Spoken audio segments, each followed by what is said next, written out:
They're all saving one, or most of the Hampshire fielders are saving one. Somerset need one run. It's Edwards to Hildreth. He's there and bowls Hildreth, and he gets the run away through the onside, and Somerset have won. They've won the Royal London One Day Cup.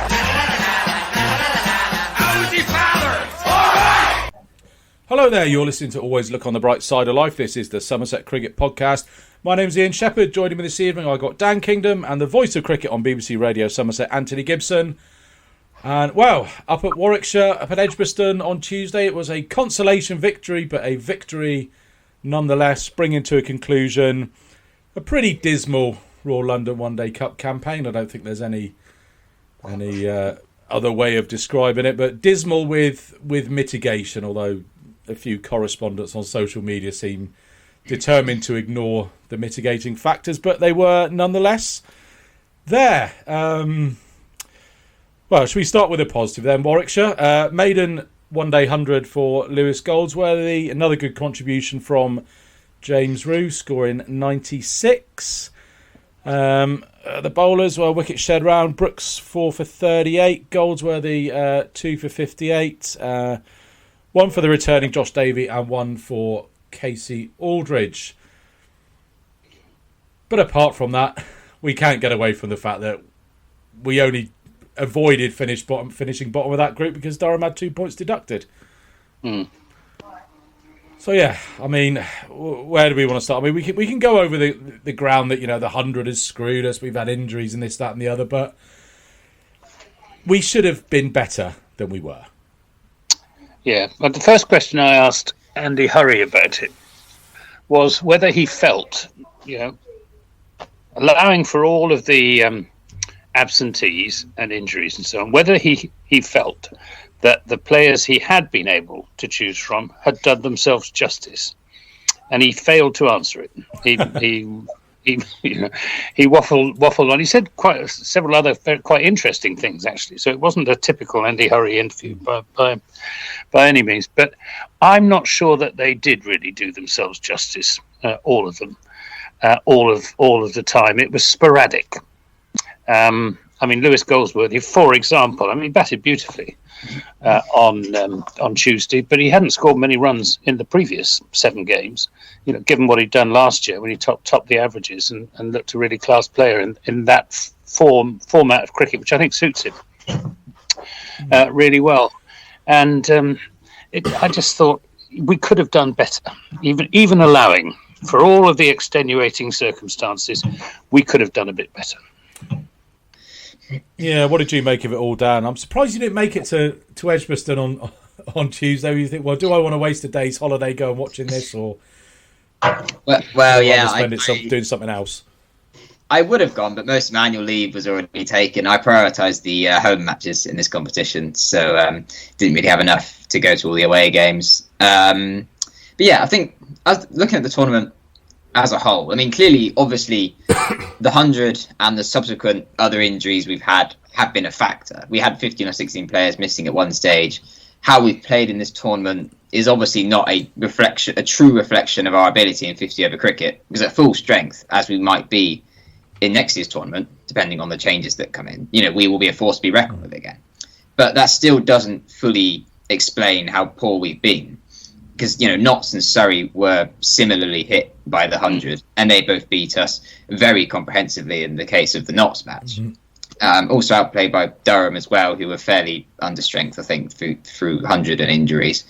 And that was before our real sort of further unavailability due to injuries started to set in. So we've certainly underperformed overall. You know, we had a good win on Tuesday against Warwickshire when things finally seemed to come together. We batted sensibly, but sort of I couldn't really watch it, but it seemed like we were sensible, went through the gears, got to a defendable score, and then the bowlers bowled really well to defend it, helped by obviously Josh Davey coming back. And obviously against Middlesex, I think as well, we did as well as we could. I think while it was disappointing to lose, you know, we got a good score, not helped by, you know, not sending Ben Green in a bit higher, and then the young bowlers did themselves justice, I think, against a much more experienced batting lineup to take it that close. But we've seen underperformance from Hildreth, Davis, Bartlett. I think Goldsworthy's been much less effective than last year. Don't want to put all the blame on him. Obviously, he's still very young, but I think he should have batted at 4 or 5 throughout the tournament. 3 was possibly too high. He seemed to sort of lack a bit of the freedom that he played with last year. And it's maybe no coincidence that when he did bat at 4 against Warwickshire, he then went and scored a century. So I think we did get the order wrong. I think Rouge, it's easy to say in hindsight, Rouge should have opened at the start with Davis, Renshaw should have been 3, Hildreth 4, Goldsworthy 5, something like that. And I think, obviously, bowling-wise, so staying on the batting, James Rue obviously looks a class act. Renshaw sort of improved as the tournament went on once he sort of went into the middle order where he bats for Queensland. Bowling-wise, Aldridge and Baker, they're clearly really kicking on. Obviously, Baker's been unavailable at times. Obviously, he was only playing every other game, and now he's in the 100, obviously. They're the 2 real bright spots, bowling-wise, I think. Obviously, Davian Siddle's unavailability didn't help.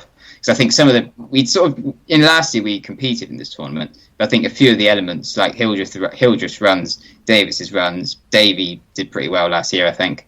Those elements have been lacking this year, which haven't helped, partly through lack of form or injury, in Davey's case. I think overall, obviously, it's been disappointing. A few bright spots, but I think a few poor decisions. Obviously, the injuries and the 100 call-ups don't help, but we really should have been better, I think, in this tournament. Yeah. So I got a frog in my throat this evening. I think just going back to Lewis Goldsworthy, I think I agree with Dan saying about him coming in number 3, but he had a pretty hard row to hoe. He was coming in, after 1 over or in the first over, or it was only one game, I think, where they got a reasonable start. That was against Gloucestershire, where he came in the 11th over. Other than that, he was in against fresh bowlers with balls that were still doing a bit, still the lacquer was still intact and so on. So he had a tough task at number 3, and I think we should bear that in mind in assessing his performance. Was he batting at 3 all last year in the Royal London? No, it was 5 last year. I think he did bat 3 in one of the matches. Maybe the last game against Warwickshire, actually. I think he did score runs in that. But also, it should just be noted that the one game where he scored runs at 3 was against Gloucestershire when the openers had got to the 11th over. So, not against perhaps. Yeah. Yeah, so maybe they just thought that, he had such a good tournament last year. It's probably going to be Hildy's last year. Let's stick him up at 3, see what he can do. Yeah, I think the thing for me is that we all envisions this competition being the senior players augmenting a young side, and it got to the stage where we had sort of 2 or 3 senior players, and the loanees in from Gloucestershire and in George Scott and the likes of the Josh Thomases, Alfie Ogborns, Jack Hardings of this world, sort of making up the bowling attack. So it was. The side was looking pretty threadbare towards the end of that competition. I don't know if you saw what Gordon Hollins said at the meeting last night about Andy Hurry scrabbling around to try and find a loan signing so he could get 11 out on the park in what seemed to me like to be what most third 11 club captains have to do on a Friday night. Well, I think Max Waller was the only available player, wasn't he? Apart from the squad that went up to Edgbaston. Yeah, Max is a funny one, isn't he? Because he sort of said this at the start that we expected the likes of Max Waller, the likes of Ollie Sale to be coming in and having a good tournament. The way that sort of Sale performed in this tournament and his sort of relationship to it reminds me of Eddie Byram last year, where it was the last year of it. Sorry, Dan. Sorry to bring this up. The last year of his contract. We all thought, have a good Royal London One Day Cup.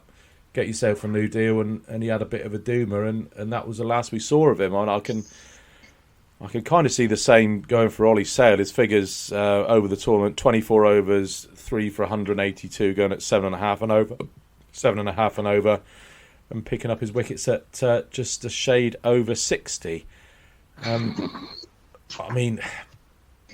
He's in all likelihood, as lovely as he is with a video camera wandering around the dressing room, that's probably going to be the last we'll see of Ollie Sale, I'd have thought, especially given his track record with injuries. It's a shame. Nobody likes to see players moved on. And but probably he'll probably go to Gloucester. He'll probably go to Gloucestership. Oh yeah, you can share a lift with Marchant. They're losing all their players. Marchant's already gone there, and it wouldn't surprise me at all if Ollie Sale followed him up the road, because of course Steve Snell knows him well.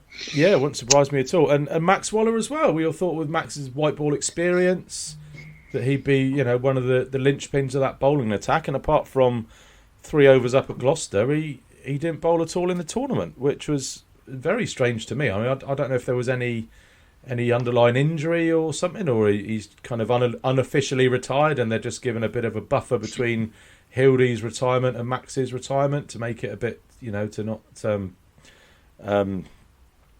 what's the word I'm looking for, to not sort of underrate what Max has done for the club and just give him a bit of a spotlight there. That just all seemed very odd to me that Max wasn't involved. Well, the pitches didn't really suit him. And because he doesn't turn the ball much. And, I mean, he's become a specialist 20-over bowler, hasn't he? And he doesn't have a great track record in 50-over cricket. And he honestly didn't bowl very well up at Bristol. Dan was there, and he never looked either like taking a wicket or really, keeping the run rate down. It was a sad end, because he's given me and thousands of other Somerset followers a hell of a lot of pleasure over the years. The brilliant fielding, some of the catches that he's taken, and he was Somerset's talisman really in 20 over cricket, because he was so brilliant in the field, and the rest of the fielding side seemed to take their cue from Max, even more so than from Tom Abel. So he's done a great job in that limited sphere. But if you're a leg spinner who doesn't turn his leg break, it's not a great recommendation. No, but you still felt that he should have played a bigger role than he did, especially when we're going out to Gloucester and picking up loan signings. We're introducing, they probably didn't want Harding and Ogbourne to be playing in the same game together, but they ended up doing that on a I think it was just one occasion maybe. Yeah, just the one occasion against Sussex they played together. But that didn't end well. It did not well. Ogbourne, but Ogbourne went for 76 in 7 overs, and Jack's sole over went for 19. Yeah.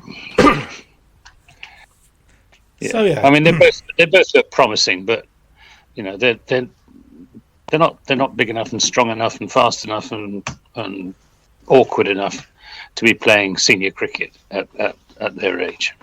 Yeah, I mean, it was a nice little highlight there. Last wicket partnership against Sussex, with Ogbourne made 27 and Harding made a dozen. That was probably the highlight of that particular day. So yeah, I mean, what more can we really say about it? It's been disappointing. I never had any visions of us winning the thing with the depleted squad that we had, but we should have done a bit better. I mean, Bartlett still frustrates me. I think he's probably the most frustrating player in recent years we've seen at the county ground. He's either seems to look like $1 million or he looks absolutely dreadful. He played well on Tuesday at Edgbaston. He really did, because he came in at a difficult time with not many overs to go, and Somerset were on the charge, and he got, what did he get, 30 odd? Yeah, 29 off 21. Yeah, 29 off 21, and I thought he batted really well, intelligently, hit 1-2 fantastic shots as well. So I think it's going to be touch and go as to whether he or Banton gets the call for the county championship matches. And still wait to hear about Tom Banton. I've been given to understand that we may hear something sooner rather than later, but what we're going to hear, I'm still not at all sure. We've heard it from the horse's mouth, sort of, on a live stream. He said, there's only one club I'm going to be playing for next year. I'm definitely trying not to make that into a conspiracy theory, but let's hope so. I mean, it's... Negotiations were still ongoing at that stage. And don't forget, his mother retweeted a tweet which said that he was going somewhere else. So conflicting indications. Yeah, I was never fully convinced by what he said in the live stream. Nor was I. No, it's just a bit too vague, wasn't it? but I'll he tell you couldn't what. reveal it because the contract hadn't been officially announced. So yeah, he had to sort of skirt around the issue, I suppose. Well, if there's one way to not endear yourself to the faithful at Taunton, it's to imply that you're staying live to thousands of people on a YouTube, and then bugger off. So that could potentially put him in current territory if he manages to do that. But let's hope not. Any other kind of notables? I was impressed with Alfie Ogborn's bowling. I thought he looked good. Good for a young lad. Jack Harding looked raw. Casey Aldridge seemed to do better away from home than he did at home. I'm not sure whether that's something to do with the Taunton pitches not quite suiting him in white ball cricket. He seems to bowl all right on him in red ball cricket. It's very true. He bowled really well at Leicester and he bowled really well at the Oval, but he was dreadful against Sussex. Who else we got? Josh Thomas as well. Like the look of him. Didn't see enough really to form any sort of judgment either with ball or bat. No, to be fair, most of my watching of Josh Thomas was on the live stream of the Cornwall game. But he got a lovely little action for a left arm spinner. Good to see Josh Davey back. He made a big difference on Tuesday, having him to bowl at the death. I know Jack Brooks bowled really well too, but having that experience at the death made a really big difference. Even though he only picked up the one wicket, he was very good when it mattered most, and his experience showed. Yeah, definitely in that last over. Was it one wicket in the run out? Or was it 2 wickets to Brooks? I can't remember. He got 1 wicket and the run out. Yeah, it was only 2 days ago. Seems like a lifetime ago. Andy Umeed looked like Andy Umeed. Not really more of a red ball player. Definitely more of a red ball player. Don't want him being spoilt by this white ball nonsense. A player of his. He's very, very much front foot player, though, isn't he? Yeah. I think he's going to struggle in Championship because he'll be worked out by all these experienced seam bowlers who'll force him back onto his stumps as much as they possibly can. I remain to be convinced that he's quite good enough. That's a bit gloomy, Gibbo. I was looking forward to watching that. I definitely wasn't expecting him to be the solution to all our red ball batting woes, but I was expecting a good solid temperament at the top of the order and not I think he's got that. ones outside off stump. So I don't think it's not his temperament that's the problem; it's his technique. Well, I think it's easier to very coach upright, technique. Very front foot. He's stiff. Lachlan Stevens could work that out with him. It's easier to teach technique than temperament. So True. Let's hope none of the Gloucester, Kent, Warwickshire, or Northants bowlers are listening to this, Gibbo. And mind you, they've probably seen it all on the on the analysis and worked it out. No, they don't. They definitely don't. Yeah, big loss losing Ben Green for those last 4 games. 4 games, 5 games, 4 games. Yeah, I mean, just nothing really went right, did it? At the end of the day, I mean, we can't really. If there's one competition we want to kind of have a doomer in, if we've got a gun being held to your head, is all right. We'll have a pretty crap Royal London One Day Cup. We'll come back in the Championship. I think what was most disappointing was when we looked at that side for the first game against Nottingham, we thought that's a pretty good side. You've got Hildreth and Davis with their experience. You've got promising youngsters, Sonny Baker. You've got Peter Siddle and Matt Renshaw. I probably said, at the time, we're amongst the favourites to win this competition. And then it all went horribly wrong. Well, yeah, Davis carried his rotten Championship form into the Royal London, dropped after a couple of games, and ended up averaging 9 with a top score of 18, which is way below what he should be doing. It's a shame, isn't it? Yeah. He's such a lovely player to watch when he's going well. But a bit like Hildy, I think, it looks a decline that is probably not reversible. Yeah, time catches up with all of us. But on to Hildy.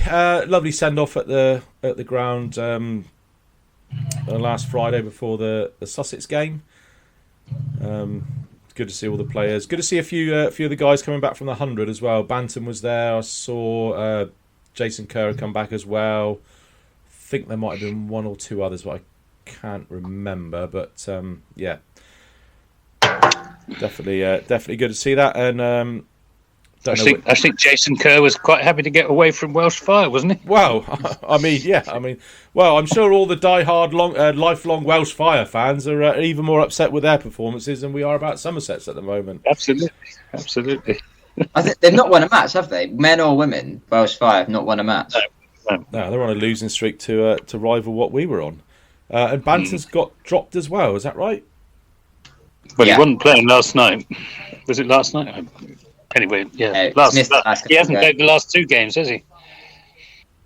Yeah, so I'm on an enforced 100 embargo. So I think I replied to somebody on Twitter today. The only bits I know about that what's happening is 100. Will Smead got 100, and then he got a duck the next ball. Roloff took a really good catch, and Tom Banton's been dropped. That's the sum of my knowledge of what's gone on in this year's 100. Gregory hasn't played a game. Yeah, DeLang has not played. Neither was Marchant, yeah. Leachy didn't play when in his brief spell with Birmingham Phoenix. Mm-hmm. Roloff is top of Northern Superchargers batting averages. Oh, gets on. Yeah, last year. Well, yeah, I'm getting convinced now. Roloff has scored have a look at the highlights. Runs. He scored 45 runs from 2 innings with 1 not out. He's only actually played 4 matches, so presumably he's missed the last couple of games. Yeah, Roloff, because that means Roloff, he's only been dismissed in the 100 once. I remember he batted up 6 or 7 times last year and didn't get out. So quite an impressive record. Yeah, Gregory had a 6-off-1 the other day, I saw. But apart from that, I mean, Gregory's not been dismissed. He's has 71 runs in 5 innings with a high He's score. captaining. From what I can gather, he's a pretty good captain as well. You know, respected by his, some quite stellar teammates. Glad to hear it. Rashid Khan, I think, is in that team. Yeah. I'll tell you what, I just want to... Well, carry on talking, Dan. Just going to try something a second. I was going to say, his bowling's not been so good. He's gone... his economy rate according to Cricket Info is 11.14, which I think is still per 6 balls, rather than per 5 balls. That's it, really. Banton's dropping was harsh, because I think Joe Clark had less runs than him at that point when Banton was dropped. It's a bit of a shame. It's a shame because it just continues that last couple of years Banton's form has just not really been there in T20 cricket, has it? Like, he's had highlights. In the Blast this year, I think he improved as the tournament went on. He had that 100 against Kent at Canterbury last year, but he's just not been right, has he, for a couple of years in T20? He's concentrating on his red ball batting too much, Dan. That's probably what it is. Yeah. Well, that's what it is. But joking aside, if he doesn't want to find himself caught between 2 stools on this, does he? Being no good at either one. So what I quickly popped off to do is I'll just pull this down off my wall, which is the Royal London celebration from 2019. The last time it was a proper competition, we won it, by the way, Doommongers, with a squad of Don Bess, who I don't think played in the final, did he? No. He's left. Roloff van der Merwe in the 100. Steve Davis didn't play. Banton was keeping wicket. Bartlett played. Had a bit of a doomer. Davey has been injured. Abel's injured /100. There's somebody behind Abel. I think it must be one of the Overtons, because I can only see one Overton there. There's a head which I think might be Tim Groenewald's head. He's obviously left. James Hildreth is in pretty dismal form and has retired. Either Craig or Jamie, who's either gone to Surrey or the 100. Azhar Ali, Tom Banton in the 100. Pete Trigo retired, although there's a little bit of rumours that he might come out of retirement for the last couple of games. And we could have done worse, We could have done worse. Well, yeah. I mean, if you were asking the Somerset faithful, what would you rather see? Us get a loanee down from Gloucester? Yeah, exactly. Who would you rather have, George Scott or Peter Trigo? I mean, it doesn't even just coming out of retirement for the crap, but yeah. We should have asked. We literally should have asked. He probably would have said yes, like to see out his career with Somerset. To finish, officially finish with Somerset rather than with Notts. And would he have done any worse than George Scott? Probably not. Not that George Scott was terrible, we barely had a chance really. But I'm sure Trigger would have been fine as well. So yeah, he's got the highest bowling average in List A cricket history. George Scott. Does he? His one wicket has cost him over 350 runs. I saw it was very high. I didn't realise it was the worst in history. Well, you should have given him a bowl on Tuesday. Try and get that down. But yeah, he did get a bowl briefly. Did he on Tuesday? Yeah, near the end. So I've done a spreadsheet. I must. Oh yeah, 2 overs, none for 12. He did indeed. To go with his 3 overs, none for 23 against Sussex. But yeah, I did put a poll up on Twitter, and then it's taken 1 for 352 in his List A career. Well, that's in at least 3 games. So let's hopefully the other game wasn't 1 for 298 or whatever it would have been. He played a few games for Gloucestershire. His batting average is about 40 though, wasn't it? And Middlesex as well. Yeah, a lot of not outs, I think. But yeah, he did. His stats weren't too bad with the bat, but didn't really see enough of him to form a judgment. Yeah, I put a poll up on Twitter. Should they get Trigo out of retirement? Somebody put, "Who's voting no to this?" And I think Triggs replied, "Me. No way." Something like that. So yeah, it would have been nice. I mean, I don't know whether it would have. You could say it might have devalued it a little bit because they could have always, given a chance to one of the academy guys, but probably on balance, it would have been nice, wouldn't it?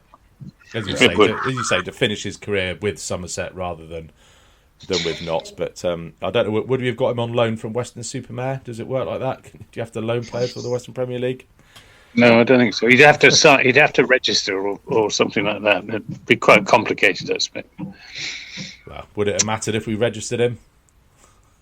What are they going to do? Dock us points?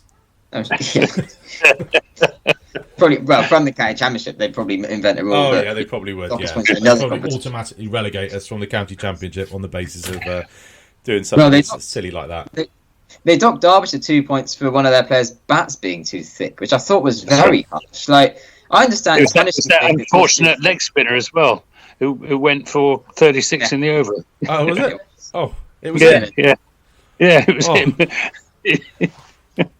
Christ, that fella's got some bad luck. Yeah, but it wasn't even the bat being too thick. It was the fact that he had it taped. He probably had like one reel of tape on it too many. It took it slightly over the threshold. And I understand, the rule is there. There has to be a limit. But to dock them 2 points from the competition for that just felt extremely harsh. Like, is it written down somewhere that that's the punishment? I mean, or is it just that the cricket district does it on a whim? Like, because, it gets the conspiracy theorists out. Like, would they have done this to Surrey or a Test county? It does seem very harsh. It does. Yeah. I remember I played in a game once. I had a bit of tape just hanging off the edge of my bat, and I thought I'll leave that, won't bother cutting it off, and it flicked a bit of tape, and I was given out caught behind. So that was my story of bad luck. That was at Topsham, I think, in about 15 years ago now. Right, and anything more on the Royal London One Day Cup game, Royal London One Day Cup campaign before we put that to bed? I mean, obviously the highlights: Ben Green's 157, hundreds for Renshaw, Goldsworthy, and Rue as well. But other than that, I think my highlight was James Rue. Really, he really does. He does look the business. Yeah. And that may come back to haunt me, that statement. But the 100. Can you say that he wouldn't get in a first choice Somerset 11 and that he's no Babur Azam or Chris Gale give out? I have never said that about him at all. I've said exactly the opposite. Well, you said it about Riley Rousseau, and look how that turned out. So if you could, quite well. You just badmouth James Rue a bit, just to give him the sort of the commentator's reverse curse. Rousseau hit it up in the air, exactly what Kevin James said he would. Yeah, but he hit it up in the air, and it just kept going and going and going into the River Tone. Yeah. Right, anything else? And I mean, the good thing is now they have got a decent little break until the championship starts again on the 5th of September. One thing that I think particularly Lewis Goldsworthy struggled with last year, which I would imagine somebody like James Rue would potentially not be immune from as well, is that kind of that burnout factor. Because I think it was a lot closer, wasn't it, the Royal London to the championship last year, and it was pretty much Goldsworthy's first full season, and just I think Abel said he just got to September and he was burnt out. So hopefully It wasn't. It was similar. In fact, I think it might have been a bigger break because remember the Blast quarterfinals were slotted in after the Royal London Cup last year. You're right. So I think it was about a similar break, really. But just on the next week or so. Well, first thing is I hope Leicestershire win the tournament. If not, then Sussex or Kent. But Leicestershire, Don't let Stevie say Kent, Dan. You hope Leicestershire, Sussex or Kent. Leicestershire first. Don't sit on the fence, Dan. But no. Yes, I'm saying I want Leicestershire to win it. But if not, then obviously I want one of the other non-test counties to win it. I think also has to be mentioned the scheduling of the quarterfinals and semi-finals this weekend is ludicrous. Yep. Because, well, I say this weekend, it's not this weekend. We've got August Bank Holiday weekend with no county cricket. And the scheduler somehow managed to miss it completely by putting the quarterfinals on Friday and the semi-finals on Tuesday. It is absolutely ridiculous how that's happened. And I don't know how it got through. Why didn't the counties look at this and say, hang on, surely something should have been on the weekend. Probably the semis should have been on Monday. I understand not doing it Saturday. I understand not doing it Saturday, Monday, because that's one day in between. But it should have been Friday, Monday. And then you give the semi-finals as much prominence as possible by putting them on a non-working day. It's just mad how it's either side of the weekend. Absolutely astonishing. It's the kind of thing that has to be fixed next year, and the kind of thing the review has to be taking into account. Yeah, well, quite right. Speaking of the review, see, I'm getting good at segues now. There was a members forum last night, hosted by Ben, and we had Gordon Hollins on there, and chairman of the club, Sir Michael Barber. Pete's on holiday, so he wasn't there. I did see a few other Somerset members, Somerset staff members, directors lurking with their cameras off down on page 8 or 9 of the Zoom community. Do you do that, Dan? Like the first thing you got is you scroll all the way across to like see who's there. It's like, I did. Dan's dad. Where's Dan? There's Dan. But I saw you. I didn't see my dad actually. Oh, your dad was there, yeah. Yeah, I knew he was. I just didn't see him specifically. Yeah, I saw you. I saw a few other names I knew. Yeah.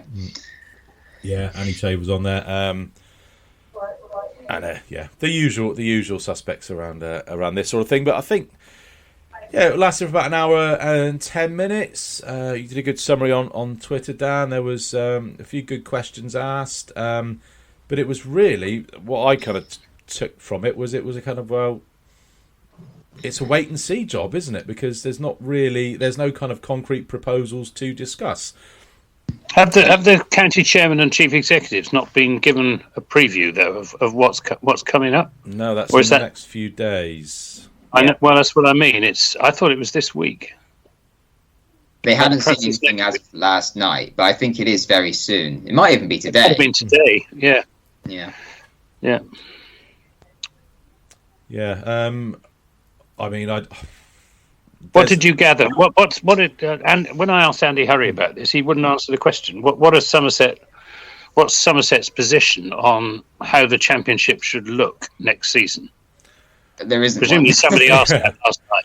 Well, as the meeting was drawing to a close, there was I'm not sure if I'm remembering this correctly, but it was basically said even if the members say, look, we definitely don't want a reduction in the number of championship games, and the board gets hold of some proposals where there is a reduction in the championship games, but in the global scheme of things, they feel that it would be better for the club to go down that path. E.g., I don't know, as a daft example, there's one less championship game, but you get an extra £2 million in funding from the ECB. Something like that as a sort of an extreme example, but something along those lines where they weigh up and balance all the factors in it, and they think, well, it would probably be better for the club if we did this because of X, Y, Z. So I don't.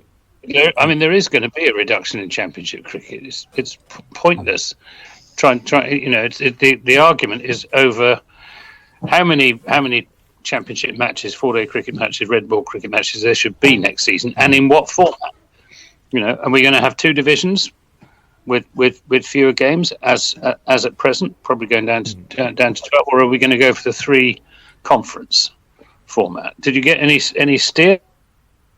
No. Or it's literally we were kind of they sort of talked for an hour, answered some pre-email questions, answered some questions from the floor, and it was the flavour was very much we're kind of talking about what we think might happen and what we think we might need to do, but there was nothing really of this is a concrete proposal. What do we think of this? What are the benefits and drawbacks of this plan, of plan A, of plan B, or plan C, plan D, whatever? Because there were no concrete proposals there to discuss, which is yeah.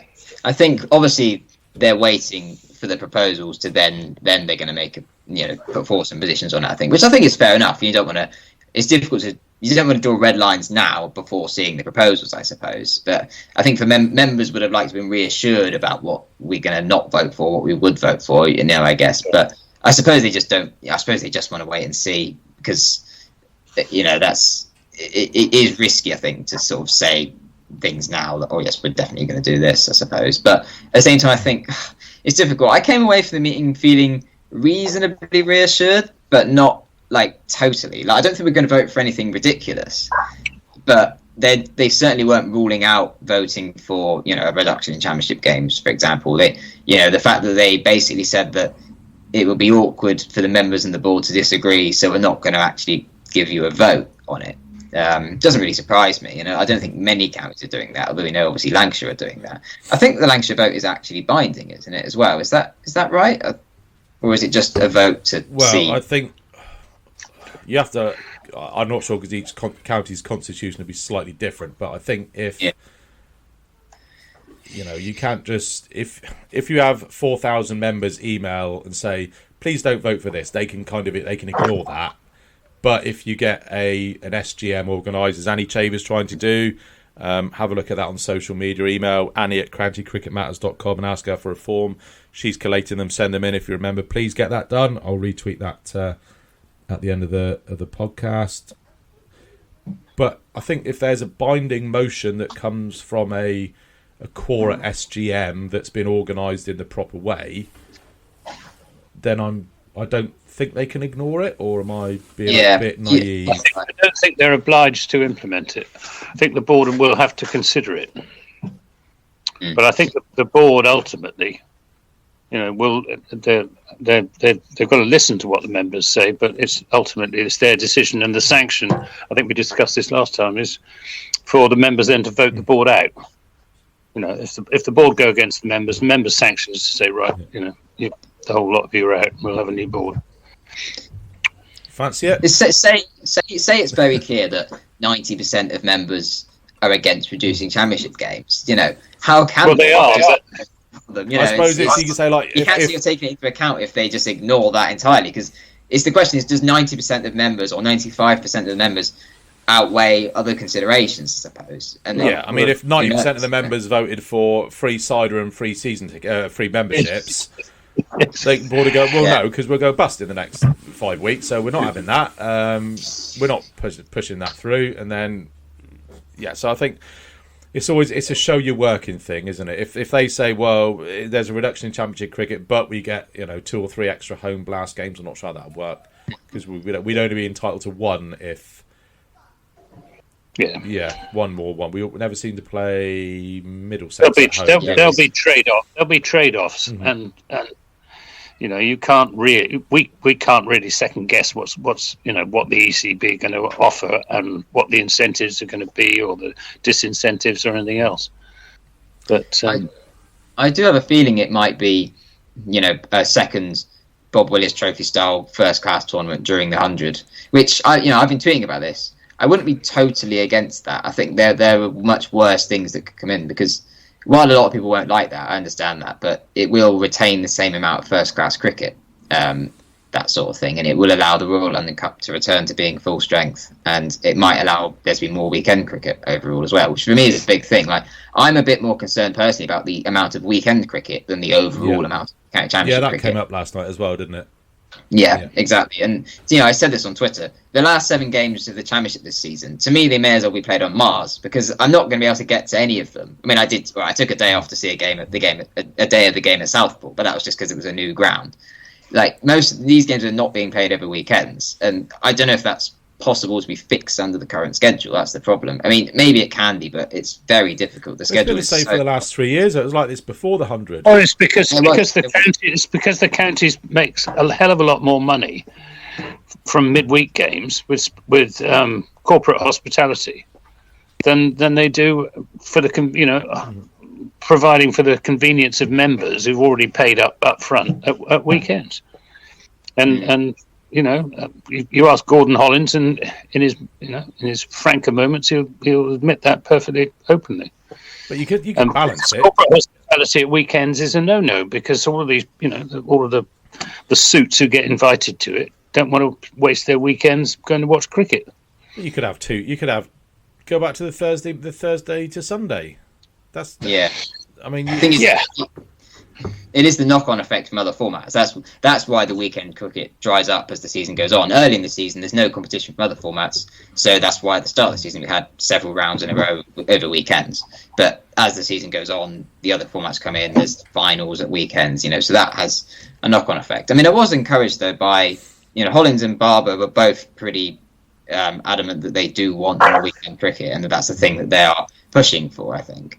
So, hopefully they're true to their word, and hopefully we see a better schedule next year. But it's something I think probably will have to give to allow there to be more weekend cricket. Although there are small things that could change. For example, the Royal London Cup this year started and ended on a Tuesday. If you just take the tournament forward by 2 days, you get an extra Sunday in, stuff like that. There was also a Sunday in the Royal London Cup which only had 4 matches on it. Which I thought was really weird. That was the Sunday just gone, which is very, very odd. Like, the Sunday should all be full rounds. Like, that shouldn't be difficult. That should be the first thing that's put into the schedule when you're scheduling the Royal London Cup. Like, stuff like that just is inexplicable. So there are small things that could be fixed, but to fundamentally really improve the amount of weekend cricket, I think something will have to change. I think, and it might not be something that members like on the surface, but it might be something which, when they see the detail, they realise actually, it's actually overall beneficial, perhaps. So, just to read from the email that came out from the club today, the Gordon Hollins open letter is this is what we know and don't know about the review. So, point 1 is the overarching objective is to enable England men's teams to be number 1 in the world across all formats within 5 years. Well, for starters, wouldn't it be nice if they actually played one of the formats that they're trying to be number 1 in the world in? But that's another discussion. No recommendations have yet been made available to counties. Regional consultation meetings will take place with counties over the next 10 days. Recommendations are likely to be provided to counties by the 9th of September. Most recommendations will not relate to the domestic structure and will focus on other parts of the game which need to improve if England are to be successful. And that kind of goes at odds with all the rumours that have been going around. But anyway...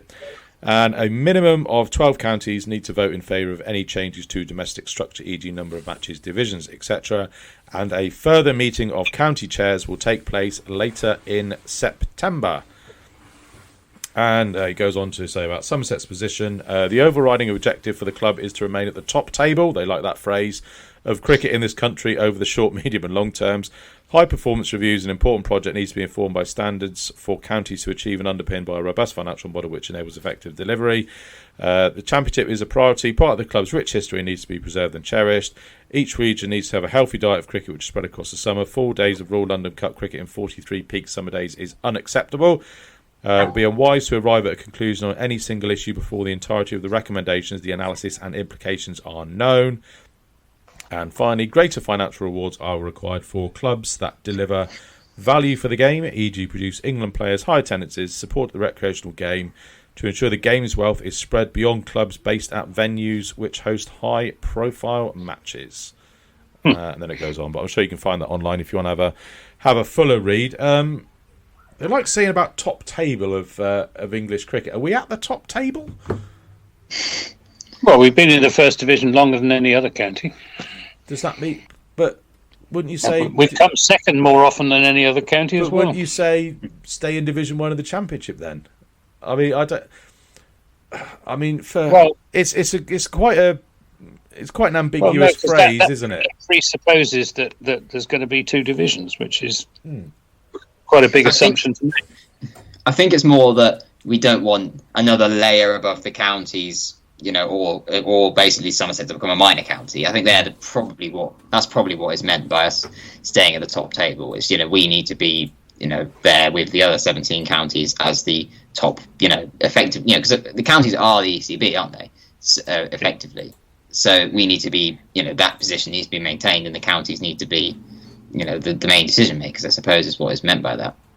I think what Andy Harris said to me was that they want Somerset to be in a position to win the county championship. That's what it means by being at the top table. So we don't want a setup that rules us out of playing, of challenging for the highest honours in the county championship, which is, it's an obvious thing to say, but it does rather depend on what happens in those 4 county championship matches in September. If the change in format is delayed for 12 months, which it well might be, or if they decide to stick with 2 divisions, which is also perfectly possible, given Richard Thompson's presence as chair of the ECB. Well, and there does seem to be a change in the sort of mood music coming out of the ECB, away from radical change, which was what was all being. Oh, Anthony's frozen. What's all been foisted upon us? I'm going to finish Gibbo's sentence for him. Yeah, there's no doubt. Yeah, I think the approach. We just lost you for a sec there, Gibbo, but I think we've. I just think it's shifting to a more sort of evolutionary approach rather than at the start of the summer it's all revolution, radical, and all the rest of it. Now we're talking about much more cautious, measured change. So is it to make it seem like whatever comes in is not actually that bad? So you start with the extreme stuff and then you sort of it gets optimized downwards, doesn't it? I suppose I don't think they're that subtle. In all honesty, just get the 100 done in 2 weeks. Just play 2 games a day. Does every game need to be on television? No, it doesn't. Anyway, but the narrative. The only thought I just had a thought about scheduling for the Blast really is just to get that done in a little bit of a shorter window, just to give the players a bit of an extra break. If you're playing, let's say, Essex and Kent, you go on a little mini tour to the southeast. Ditto if you come in. We did that last year. And Kent on Monday and Essex on Wednesday, I think it was. You could play them 2 nights in a row, couldn't you? Just to save that extra day. Did we come back or did we stay over? Because that's what I'm trying to cut down on. Stayed over. Yeah, and then you stayed over. It was 2 days in a row. It was Essex was on the Tuesday, and the Kent was the day before. It was that week was Monday, Tuesday, and then Thursday. Oh yes, Friday. It was. You're quite right. Yeah, absolutely right. Yeah, because there were 2 evening games. Yeah. I went to Rochester, which I'd never been to before, on the day of the Essex game, and then drove on up to Chelsea. Yeah. And then if you look, we played Hampshire at home, and then we're away at Glamorgan. That was another 2 day. I'm looking for these 2 days. We played Gloucester away, and then Kent at home. But I'm thinking you go on like a proper little mini tour. So you go like maybe do Hampshire and Sussex, 2 days, come home. Essex and Kent, 2 days, come home. And if you come in the other Surrey and Middlesex, do those 2 days. We definitely did play them 2 days in a row. Then if you come in the other way, do Somerset, Glamorgan and Gloucester, do them 3 days out of 4. So it's the kind of thing you've got to balance out with making sure that matches are spread out enough that people only come to a few. Because if a team's got 3 home games in 4 days, you'd never 5, have 3 home games in.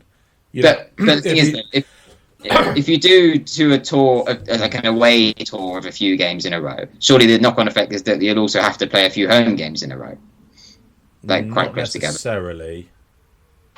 We'll work it out, and I've got a vision in the middle of October. We're going to do like a 7-hour podcast of sorting out the schedule for next season. No, I know what you mean. I think it's just that the county chief executives obviously want to make sure that the home games are still have the potential to sell out. I think that's just the main thing. This would help it would probably mean that you get more fans going away as well, because if you could go to 3 games in 4 days on a little mini break, you'd love that, wouldn't you? I certainly would. Yeah.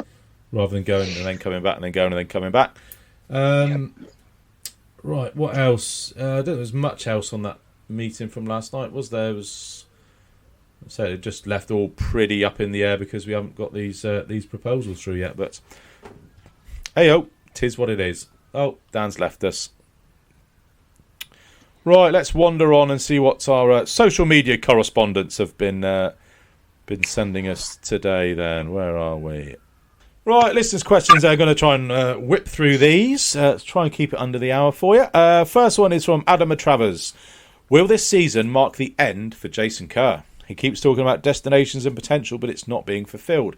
Would a new coach freshen things up and make the difference? Every coach has a shelf life, and is this his? Well, for starters, the logistics is he's got another year left on his contract. That was extended earlier this season, if I remember rightly. And I don't think it's gone badly enough for for the club and Jason to part ways this season. It does piss me off that he's gone to the Welsh Fire, that he's our head coach, and he's gone off to another club during the middle of the season.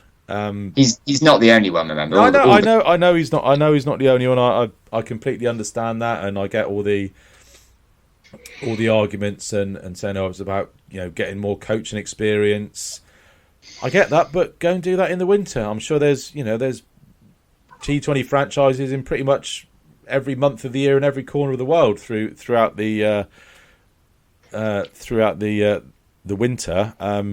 But yeah, it doesn't sit right with me that your head coach is able to take another job during the season, especially when the players that ostensibly you should be coaching the most and advising the most and mentoring the most, the young kids are coming through and having their first taste of playing in front of a big crowd at Taunton, and the head coach isn't there. He's having to rely on second-hand reports about what these guys are like. I'm sure that the reports he's getting are fine, but it's not quite the same as watching it with your own eyes. But yeah, I mean, I know he's not the only one to do it. I don't begrudge anybody trying to earn a living, but it doesn't sit right with me that's what's happened.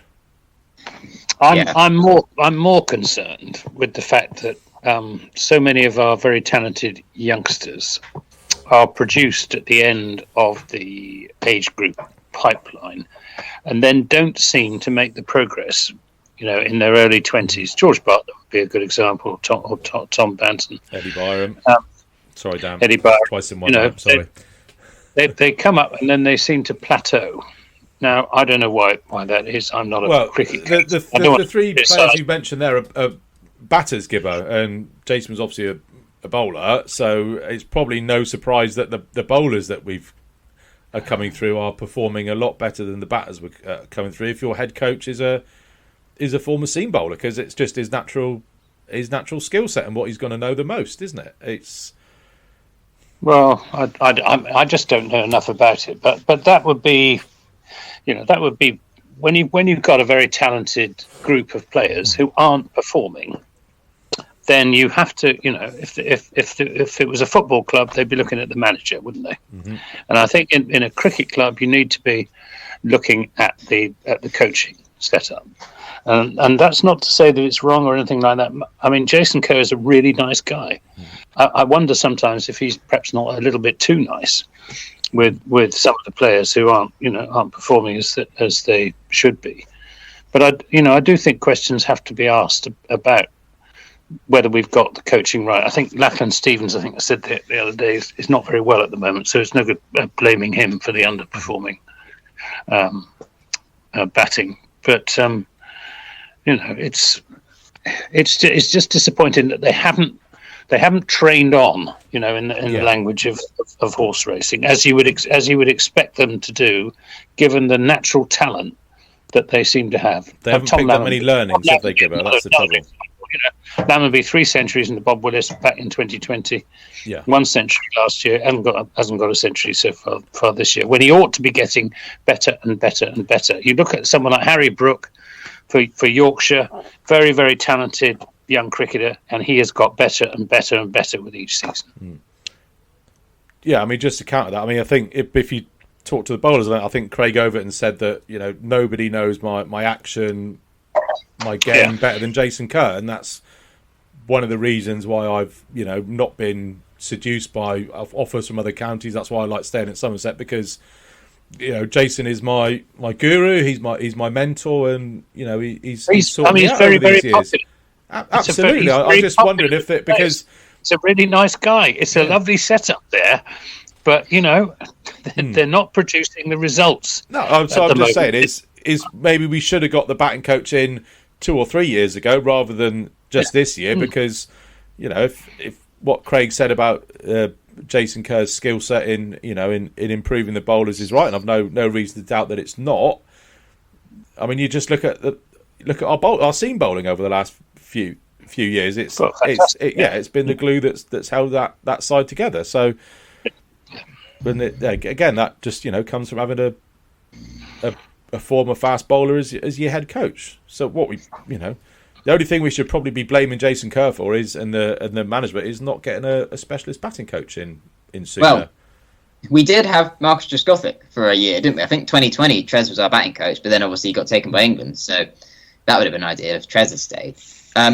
Also, I just mentioned, Kerr's got 2 more years in his contract. Oh, was it? We did pay off Matt Maynard with 2 years left in his contract, didn't we, to get rid of him? But I can't see us doing the same with Kerr. I think there was a bit more going on with Matt Maynard. There was, right. I don't know. Something. All I know is he had 2 years left. But Kerr, we're not going to be getting rid of Kerr now because we probably won't be able to afford it because we win. As they were emphasising last night, we have to because the electricity bill's going up. That's why. Well, we have to count every electricity bill's gone up £250,000 next year, apparently. Well, basically what they were saying was to maintain the players. You won't be able to have your heater on in your cabin, Gibbo. Or to a maintain fan. the players we've got, they were saying we have to count every penny and make as much money as possible. So we aren't going to spend loads of money to get rid of Jason Kerr, I don't think. I'm not suggesting that we should. No, I'm not. Neither am I. I'm just pointing it out. I mean, to answer the original question as well.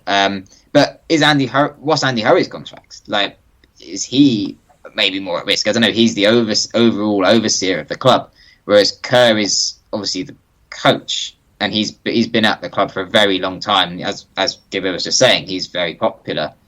Under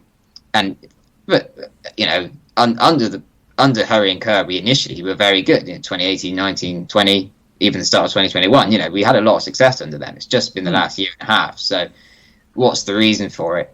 Is the question. Is it them or is it something completely different? It's probably a combination of things, isn't it? So it's difficult for us to really know why we've not been quite so good recently, without really being on the inside, I suppose. Let's just blame the 100. That's the easiest thing.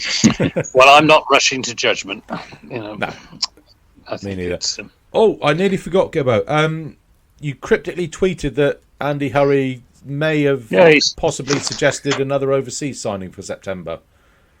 Well, he said when I was talking about the players he was going to have available to him in September, and when Craig Overton and when he's likely to be back, and whether Tom A was fit, and he just almost as an aside said, and of course we might have an overseas quick, or words to that effect, or possibly an overseas quick, I think was what he said. So that was on the record. It was, it wasn't sort of side of. I never saw that one. I don't know. The club didn't put it out on their usual social media channels. No, because Ben wasn't there with his cameras. So you could have just held your phone up, Gibbo. Well, I could have done actually. But Warwickshire have got Mohammed Siraj, so we should go one better and get Jasprit Bumrah, in my opinion. Yeah, I was just thinking about the nationalities that are going to be available. Obviously, it would be nice if we could pick one of the 4 South African quicks that are doing the business at the moment. Kind of rules out Australians and New Zealanders because their season is about to start. I think probably the same South Africa. So, yeah, probably an Pakistan are playing a one-day T20 series against us in September, aren't they? Yeah, and also Shubman Gill has been linked with Glamorgan, and as well as Siraj to Warwickshire, that kind of implies there is some availability among Indian players. Amongst the Indians, yeah. A good Indian quick bowler would not go amiss. Absolutely. Jeez. So your money's on Jasprit Bumrah, is it, Dan? No, I'm fantasising. Well, it'll be nice. It's only for a month, You never know. Introduce and decider. John Hayes, Somerset have said that only 11% of their income comes from its members. Are members a thing of the past as 21st century revenue streams, excuse the pun, open up? I'm not sure what the pun was there, John, but is that a cricket pun, opening up? Yeah. Oh yeah, I missed this as well, but I think the maths might be off here. You guys can help me out. So, in the letter from Gordon, I think it says 11% of Somerset's income comes from membership fees. Oh, where has it gone? Stall for time. It's 11. It's 11% for membership fees. 36%, isn't it, from hospitality? From our own commercial activity. So I presume that's selling everything from pens to pizzas, and 45% will come from the ECB. So that's is that right? 51, 81. So where's the other 8% come from? I wondered exactly the same thing last night. There must be something else they didn't mention. I don't know really. Well, maybe it's just match day ticket sales. No, that's commercial activity. He said that on the. Oh, he included that as commercial activity. Oh, okay. I thought maybe it was just non-cricket commercial activity, or I suppose if corporate's involved in that. Yeah, I don't know. We're not money laundering or anything like that, are we? We haven't got some sort of Heisenberg figure with a meth lab under the. I'm getting into slander territory here. It's just because I finished watching Better Call Saul this week, and I've kind of got that on the brain as well. I've started rewatching it because it's so good. That's a recommendation, by the way. Side of Lifers, Breaking Bad and Better Call Saul. The maths there, 50. Yeah. So there's a missing 8% of income somewhere. Not quite sure what it is, but hey-ho. If it's not membership fees, if it's not ECB subsidies, if it's not commercial activity. Steve would know. Oh yeah, the 1 week you need a bloody accountant, and he's in America again. Deary me, spends a lot of time in America, Steve. I think all the previous holidays, he's kind of got a logjam of holidays that have rolled over from the last 3 or 4 years. That he's kind of he's had to take all in the space of about 3 months. So, well, I'm going on holiday next week. Oh, where are you off to, Gibbo? Broughton. North Devon. Oh yes, yeah, lovely ground, Broughton. Fastest, bounciest track in the county. What used to be. Yeah, I might cycle over and see if there's some cricket on at Instow. Oh yeah, you got some good grounds there. You got Westwood Hoe. That's a nice ground. Yeah. And then you got obviously the Linton and Lydmouth one. Yeah, it's a bit far on my bicycle. Oh, was it? Oh well. Yeah. Get one of those electric ones. Right. We've got a couple of people popping their teams in for the championship game against Gloucester in a week or so's time. We'll get to that nearer the time. Matt Hutchins, that was a tweet I replied about. How have the boys been getting on in the Chris Packett Tip Tap tournament? Discuss that. Richard Friedman has recycled a joke from The Office. Will there ever be a boy born who can swim faster than a shark? And Mike Unwin, reaction to last night's Zoom call and letter this evening. We've covered that as well. Happy days. I think we're up to date. I think we've shown our working and answered all of these. Good. I can have my supper then. Happy days. Steak and chips again, Gibbo? No, I've done spatchcock chicken with lemon and chili. Oh, very nice. Oh, you have to. Oh, I meant to ask, how's the cider harvest going? Oh, earliest ever. Made my first vat yesterday afternoon. Happy days. Surrounded by 1 million wasps. Oh yeah. But the Morgan Sweets, which is the earliest variety of cider apples, are even earlier than usual, and I had to make cider from them, otherwise they'd have all rotted. And it's touch wood, looks all right. Good stuff. Yeah, I remember when I went on the Thatcher's tour, they said it was normally sort of mid-September when they started the harvest, but if they're ripe now, is that all to do with the hot weather? And yeah, it is. Yeah, and the apples should be good as well. It's not a big crop this year. But what there is, they have lots of sugar in them because of all of the sunshine, and lots of sugar means lots of alcohol. Oh, lovely job. So is it cider? Is this Battlefield version the 2022 variety of Battlefield, or is this this new will name? This will be Windmill because Windmill. I got it from Windmill because it came from Windmill Flowers. And they've got an orchard on the outskirts of Langport. Lovely stuff. Well, what's the brew time on those? Is it going to be ready before the end of the season, or? No, it may be ready for Christmas. Oh, Christmas! Happy days. Yeah. I'll send you my address. I look forward to a bottle in the post. And I still want to taste some Battlefield, so make sure you bring some. Yeah, I'll have some with me for the Gloucestershire game. Oh, did you nip over to the cider festival on Friday night? You went? No, I didn't get the chance. Didn't get the chance. It was a funny. But I gather that Andy Bennett's cider sold out, and a lot of all the cider sold out where people still had tickets to buy pints of cider. They did. Yeah, I've still got one. I think for what's written on them, it looks like it just says half a pint of beer or cider at the county ground. So it's no mention of a date of a beer festival or anything like that. So don't take this as gospel, listeners, but you should, I would hope, just be able to walk up to a bar, give them that voucher, and they'll give you a pint. Most surprised to see tractor driver not taking part in the beer festival and the cider festival. I have to say, he was on the normal Thatcher's Gold. But it's funny because you went in and it was self-service, which is I quite liked actually, because you don't have to wait. You just put your ticket in, go and pour your box up. But the floor was pretty sticky come 8 o'clock. All the people it was literally, it's like the worst nightclub. You just literally stick into the floor as you're walking through. But an enjoyable night nonetheless. Shame about the cricket, wouldn't it? Well, yeah. I suppose just one thing about the Assessors game. Ali Orr batted absolutely brilliant. Yeah. Was he? Absolutely brilliant, wasn't it? Yeah, it was. Yeah, just found the gaps really well, and then just punished the bad ball, and ended up with a double 100. It's an easy game, isn't it? I hate these people that make cricket look easy.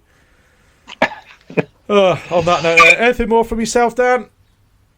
No, that's it from me. All right, good. Right, farewell Royal London One Day Cup. Welcome back to the Championship in a couple of weeks.